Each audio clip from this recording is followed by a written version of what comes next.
السلام علیکم۔ امید ہے تمام سامعین خیر خیریت سے ہوں گے۔ ہمارا موضوع جو زیر بحث ہوگا وہ ہے امام مہدی علیہ السلام کی ولادت باسعادت۔ ایک مچلتی ہوئی تلوار ابھی باقی ہے، انتقام شہ ابرار ابھی باقی ہے، مرحب اثر کو معلوم نہیں ہے شاید، آخری حیدر کرار ابھی باقی ہے۔ آپ کی ولادت باسعادت 15 شعبان بوقت طلوع فجر یوم جمعہ کو واقع ہوئی۔ امام حسن عسکری علیہ السلام کی پھوپھی جناب حکیمہ خاتون کا بیان ہے کہ میں ایک روز امام حسن عسکری علیہ السلام کے پاس گئی تو آپ علیہ السلام نے فرمایا، اے پھوپھی آج آپ ہمارے گھر ہی رہیے کیونکہ خداوند عالم مجھے ایک فرزند عطا فرمائے گا۔ میں نے کہا یہ فرزند کس کے بطن سے ہوگا؟ آپ علیہ السلام نے فرمایا یہ بطن نرجس سے متولد ہوگا۔ جناب حکیمہ نے کہا بیٹے میں تو ایسے آثار نہیں پاتی۔ امام علیہ السلام نے فرمایا، اے پھوپھی نرجس کی مثال مادر موسیٰ جیسی ہے۔ حضرت موسیٰ کی ولادت سے قبل آثار ظاہر نہیں تھے، اسی طرح میرے فرزند کے آثار بھی بروقت ظاہر ہوں گے۔ غرض کہ میں امام کے فرمانے سے اس شب وہیں رہی۔ جب آدھی رات گزر گئی تو میں اٹھی اور نماز تہجد میں مشغول ہو گئی اور نرجس بھی اٹھ کر نماز تہجد پڑھنے لگی۔ اس کے بعد میرے دل میں یہ خیال گزرا کہ صبح قریب ہے اور امام حسن عسکری علیہ السلام نے جو کہا تھا وہ ابھی تک ظاہر نہیں ہوا۔ خیال کے دل میں آتے ہی امام علیہ السلام نے اپنے حجرے سے آواز دی، اے پھوپھی جلدی نہ کیجیے، حجت خدا کے ظہور کا وقت بالکل قریب ہے۔ یہ سن کر میں نرجس کے حجرے کی طرف پلٹی۔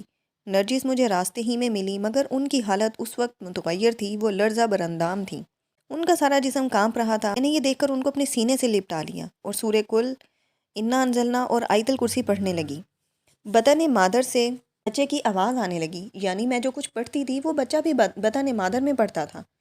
اس کے بعد میں نے دیکھا کہ تمام حجرہ روشن و منور ہو گیا۔ اب جو میں دیکھتی ہوں تو ایک مولود زمین پر سجدے میں پڑا ہوا ہے۔ میں نے بچے کو اٹھا لیا۔ حضرت امام حسن عسکری علیہ السلام نے اپنے حجرے سے آواز دی، اے پھوپھی میرے فرزند کو میرے پاس لائیے۔ میں لے گئی۔ آپ نے اسے اپنی گود میں بٹھا لیا، اپنی زبان بچے کے منہ میں دے دی اور کہا، اے فرزند خدا کے حکم سے کچھ بات کریں۔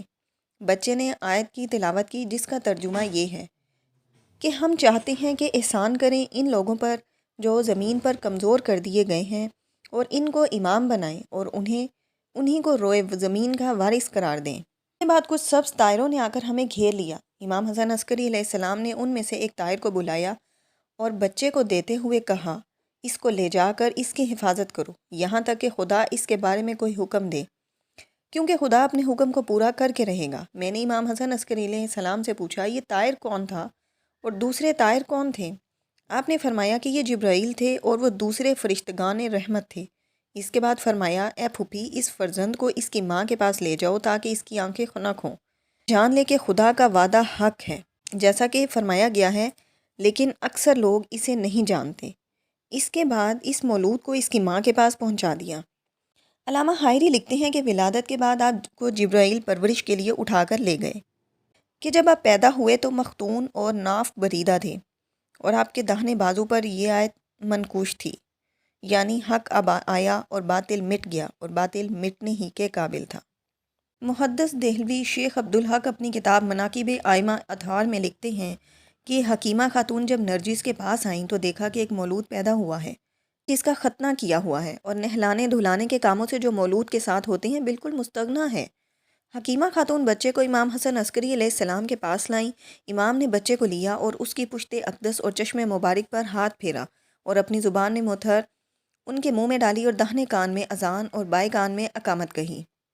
آپ کی ولادت بامقام سرمن رائز سامرہ میں ہوئی اور پھر آپ کی ولادت چھپائی گئی اور پوری سعی کی گئی کہ آپ کی پیدائش کسی کو معلوم نہ ہو سکے۔ آپ کی ولادت اس لیے چھپائی گئی کہ بادشاہ وقت پوری طاقت کے ساتھ آپ کی تلاش میں تھا۔ اس کا مقصد یہ تھا حضرت حجت کو قتل کر کے نسل رسالت کا خاتمہ کر دے۔ بادشاہ وقت موت باللہ تھا کہ اسی کے عہد میں امام علی نقی علیہ السلام کو زہر دیا گیا۔ موت اس کے بارے میں مورخین کی رائے کچھ اچھی نہیں ہے کہ اس نے اپنے عہد خلافت میں اپنے بھائی کو ولی عہدی سے معزول کرنے کے بعد کوڑے لگوائے تھے اور تا حیات قید میں رکھا تھا۔ اکثر تواریخ میں ہے کہ بادشاہ وقت معتمد بن متوکل تھا جس نے امام حسن عسکری علیہ السلام کو زہر سے شہید کیا۔ تاریخ میں ملتا ہے کہ متوکل کمزور متلون مزاج اور عیش پسند تھا۔ یہ عیاشی اور شراب نوشی میں بسر کرتا تھا۔ امام حسن عسکری علیہ السلام کو زہر سے شہید کرنے کے بعد امام مہدی علیہ السلام کو قتل کرنے کے در پہ ہو گیا۔ آج کے لیے اتنا ہی، اجازت دیجیے، والسلام علیکم۔